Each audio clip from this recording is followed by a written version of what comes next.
Assalamualaikum students, this is your teacher Ms. Salma Furwa. Today we will be discussing regarding the property of water as a universal solvent. First of all, let us discuss what a solute is, what a solvent is, what a solution is. Solution is the combination of solute and solvent, right?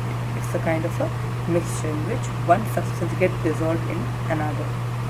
Now, the part that dissolves or the substance that is in little amount is solute, and the substance which is in greater amount is called solvent, or the substance which dissolves solute in it is solvent. For example, let us take the example of a salt solution.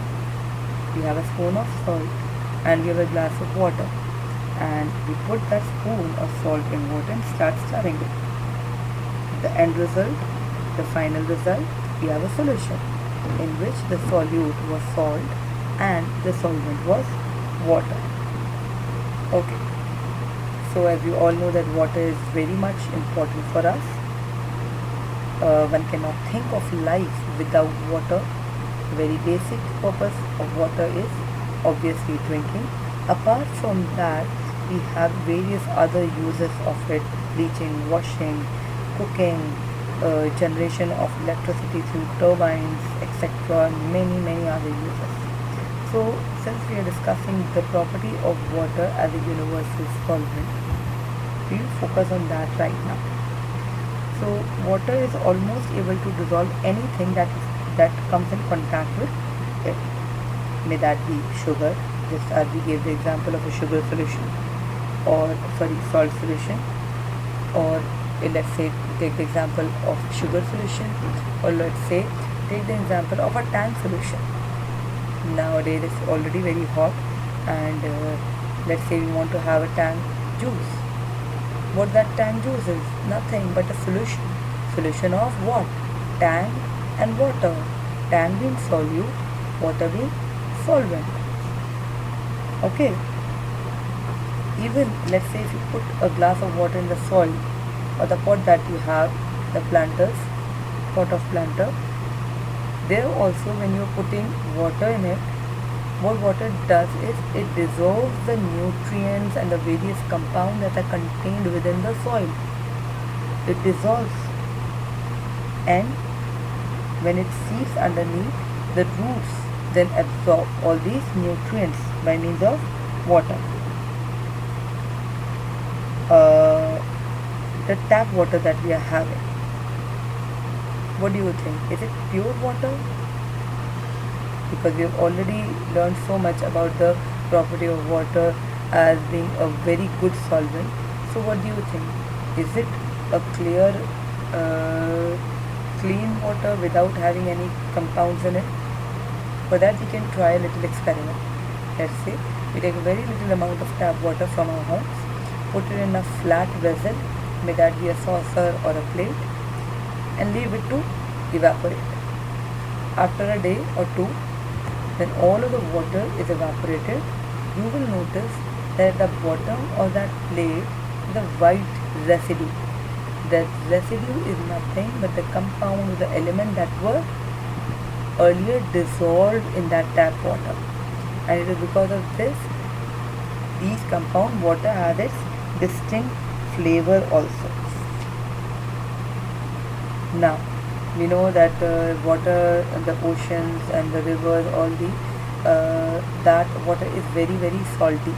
When you go to the beaches, when the water comes by accidentally in our mouth, we all know that it's very salty. It has got huge amounts of common salt, sodium chloride dissolved into it. But it have only sodium chloride in it? No. It has a wide array of elements dissolved into it, and that is only possible because of this property of water, as it dissolves a lot of substance.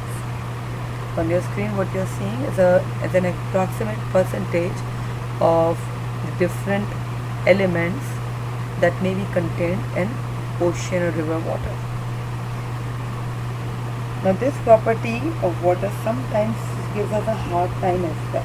We know that the whole city by municipal service is provided water by means of uh, iron pipes, these water pipes, may that be iron, may that be plastic. What happens is water has this property of dissolving substance into it. Now prolonged period of the supply of water, what will happen? Water has the property of continuously dissolving various substance into it, whichever comes in contact with it.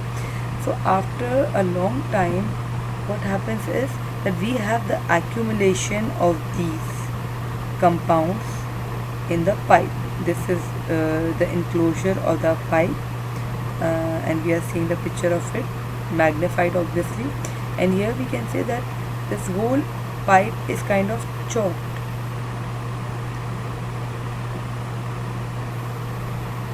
So when the deposits increase so much that the whole pipe becomes clogged and there remains no way that the water can pass through it, then we have to find, either we have to replace the pipe or we have to find some way to get rid of these accumulations, get rid of these deposits. Okay, so now just because we had one problem of this clogged water pipe doesn't mean that the elements in water are always a problem for us, are always a nuisance for us. It many a times helps us. It gives the water a distinct flavor, and the various elements that are dissolved in water also helps us medically, also help us in leading a healthy life. For example, the iodine that is dissolved in water, the sufficient amount of iodine that is required by a person makes a person healthy. How? By making the size of thyroid normal. This is the, on your screen that you are seeing, this is the size of a healthy thyroid. But let's say, God forbidden, the amount of iodine that you are receiving is not sufficient. What will happen is that this thyroid gland will increase in size.